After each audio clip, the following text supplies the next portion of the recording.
Hi, I'm Larry McAtee, Ward 3 City Councilman, and what a delight it is today to have one of our entrepreneurs from Ward 3, Miles Hall, with us. Miles, the founder and now president of H&H Gun Range. It's good to be here. Thank you for having me, by the way. Thank you for taking I'm a big fan of your show, by the way, just for the record, so this is exciting. Well, great. You were telling me before we got started the beginning of H&H Gun Range. How about sharing that with our viewers? Well, my wife and I I met her on the only blind date I ever went on. Not many people know that, and we got married young. I mean, this is Oklahoma. I guess that's what sometimes you do. We did date for 3 years before that, and we got pregnant and decided we wanted to buy a home. And nobody would finance us because we were young and married, and at that point we were now pregnant. So we ended up buying a mobile home and moved out to this beautiful trailer park out by Lake Overholser. It was a retirement community. We had 150 babysitters at our beck and call, but we were the youngest couple in this park by decades.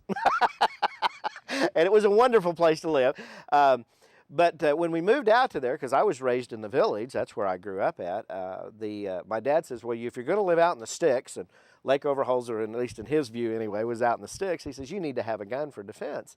And I said, I don't think I'm going to need that. It's a gated community that we were in, and I said, I just don't know that I want to do that. We got a baby on the way, and I wasn't being anti-gun at all. I just didn't think that was appropriate for us. First weekend, Larry, that we were out there, we understood why Lake Overholser had the colorful history that it did at those days, And so suddenly the idea of a gun didn't seem to be such a bad thought after all, So we got the gun, we went to go learn how to shoot, and the range that we visited, which was on the south side of Oklahoma City at that time, lacked a lot. But we enjoyed the shooting aspect of it a tremendous amount. Now, we didn't enjoy the idea of having to have a gun for self-defense. We were prepared to do that, but that wasn't what we enjoyed. We enjoyed the actual shooting portion. And then we found that maybe somebody should build a facility that would cater to people like Janie and I. We grew up here in Oklahoma City when Penn Square didn't have a roof, but we were what we would term mall brats. That's where we hung out, was either Penn Square or Crossroads Mall and eventually Quail Springs Mall, and decided that if we built a facility, we wanted to cater it to people that were kind of like us. And not that the other people were bad, that's not my point. It was just, they all seemed to be an older crowd, and we were certainly younger at the time and wanted to do something that addressed that. So we built a range, and we went off of 10th and Council. Our original location is where we were, and 10 lanes at 50 feet in depth, because they said you'll never want it bigger. These are the same people who said you only need 5 KB in your computer too. And after a few years of getting settled in, the guest base told us that they wanted more lanes and bigger lanes. So we moved to I-40 in Meridian, to a wonderful location. We actually face I-40. We took over a space that actually was held by Aaron Rentz. Aaron Rentz had that space when we went in. 15,000 feet was our original move when we made from 4,800 square feet of our original store to 15,000 square foot. So we've gone from 4,800 to 15,000. Yeah. In fact, the entire building, Larry, would fit on the pistol range.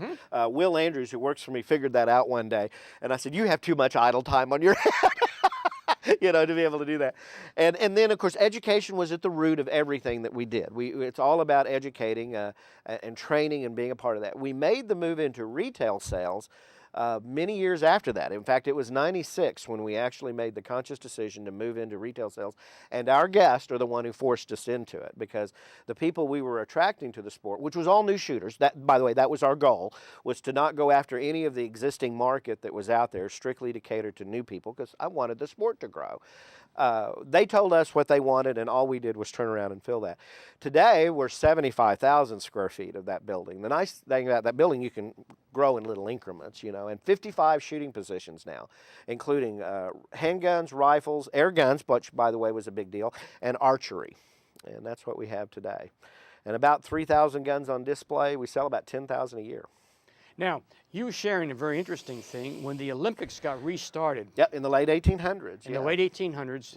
I don't think our viewers out there know the reason why the Olympics got restarted. Yeah, and a lot of people don't know that. The reason the Olympics were reinstituted in the late 1800s was to hold a worldwide shooting contest. And it's why it was the first, and still to this day, why it's the first medal given, because that was the reason it was brought together. The running and the gymnastics and all the other things that have been done were almost afterthoughts. It was to hold a worldwide competitive shooting contest. And in other countries, their shooters are touted as much as we would our gymnasts and so forth here. And certainly not that the gymnasts are not important. I'm not saying that at all, because they're all Sure. dedicated athletes. But that's the reason the Olympics were reintroduced. It's pretty neat. It's a great tradition, a very long heritage. I mean, obviously, we're well over 100 years now in that. So there's quite a bit of popularity from your guests in this shooting. Yep. And they also wanted the retail added to it. Right. And we talk a lot in Oklahoma City about making Oklahoma City a destination retail operation. Where do you draw your guests from? Just Oklahoma City? Oh, Lord, no. We're from, first of all, we sold something to somebody in every single county in the state of Oklahoma, and that's 77 counties, and several of those are a decent drive. You know, but besides that, we actually pull in from Kansas and Texas, New Mexico, Colorado, and Arkansas, and Missouri. I mean, we actually pull every state that touches us. There are folks who come in because we have gained in such notoriety around the country that people want to come in. In fact, it's interesting. I was actually on a trip over in Europe, and somebody said, "Where are you from?" And I said, "Well, we're from Oklahoma." And believe it or not, they asked, "There's a gun range there in Oklahoma City. Do you know of them?" Had no clue that we owned it. Had no clue that I mean, it was absolutely fascinating. And of course, I loved it. You know, I mean, that feeds an ego bigger than anything. So I'm it. You know, yeah, I said, yeah, we had a chance to talk, which was very flattering. They had some great things to say. A lot of people, I don't think, realize how many internationals come to Oklahoma City.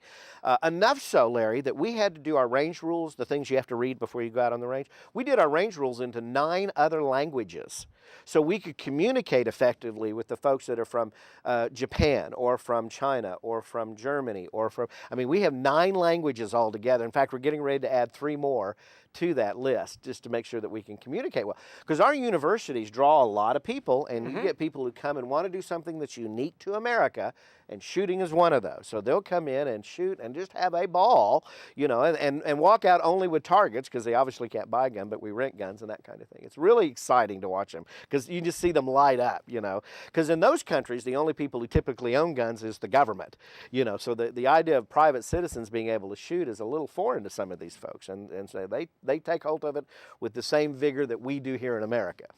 Now, you have a festival every summer that draws people in. Yeah, it's called the Expo, and we started this many, many years ago at the request of here again, of the guests who were interested in what the factories were doing.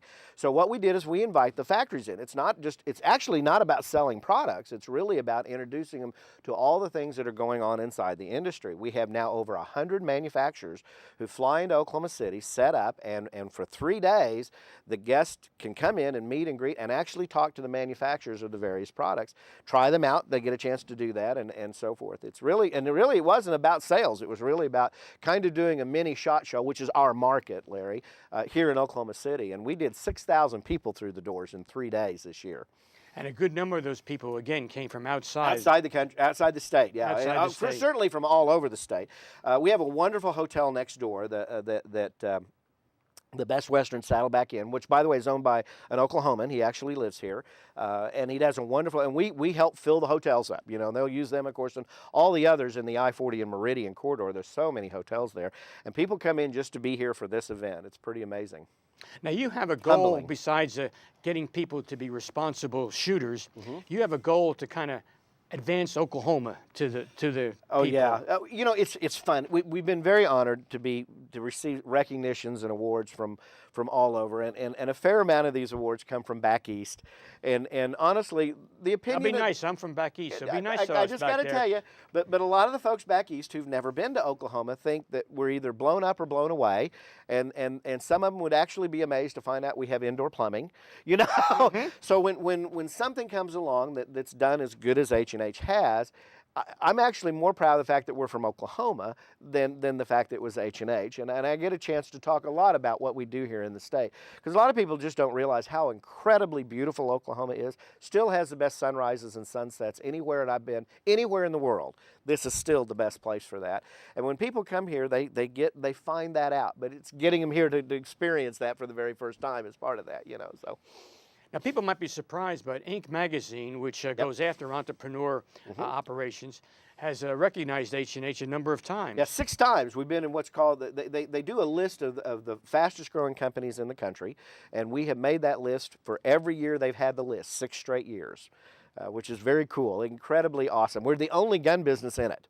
You know, up until last year, when Gunbroker, which is an online sale company, came along, they were only the second one to ever be a part of it. We've been a part of it all 6 years, which is just awesome. I mean, I have to admit, I love it. Got a chance to be interviewed and do some stuff with some folks with regards to that here again, and get a chance to talk about Oklahoma. I'm very proud of our state. I mean, we have a wonderful state.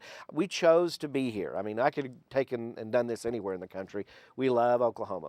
Have our family here. We all go to school here, raised our families here. Still get together every Sunday as a family, in fact. Well, that's great. Now, one other thing, not only are you bringing guests in for the other businesses around, but you're creating some employment opportunities for the folks right here in Oklahoma City. Oh, yeah. How many folks do you have working for you? We have over 100 now that are full and part-time, if you combine everybody together. We also are very aggressive about hiring. By the way, it's about a 50-50 split between men and women, just for the record. But we also hire law enforcement, particularly those who are going into law enforcement for the first time, because they're not allowed to do those security jobs for the first couple of years. So we've always been real happy to get them in. And then, of course, military. And we're very blessed to have the military folks. They understand the unique heritage and the tradition of the shooting sports, and that it has to be communicated and it has to be taught. We're a mentored sport. I mean, you just don't decide I'm going to do this. Typically, it's got to be taught to you, and these are all great teachers. That's probably why they do so well in the military. Now, you made a statement there that I think we need to just explore a little bit in further depth. You said 50-50 male and female. Yep. So half of your employees are ladies. Yeah, it's 47-53 is the actual percentage number. Yeah. So I would say that a lot of your guests are also ladies. Oh, yeah. Well, first of all, H&H actually stands for hers and his, because my wife shoots better than me, and I'm a well-trained husband. But it was a philosophy, by the way, to not be a gentleman's only type of organization or a men only type of group. You know, the shooting world is a huge world. I mean, there's many millions of us that are out here that own guns, and every day that number is getting bigger. And so it was a focused effort on our part to hold no punches back and hold no prejudices at all. You know, Miles, you need to get a little more excitement about this. Thank you for taking time out to come down and visit with our viewers. And I hope you've caught the passion of entrepreneurship that Miles has, and the desire to do something positive for not only his guests, but for his employees and for folks coming into Oklahoma City. May God bless you as you continue your efforts to move the shooting sport forward and to move H&H to even higher ranges. Thank you for coming in. Thank you. It's been an honor.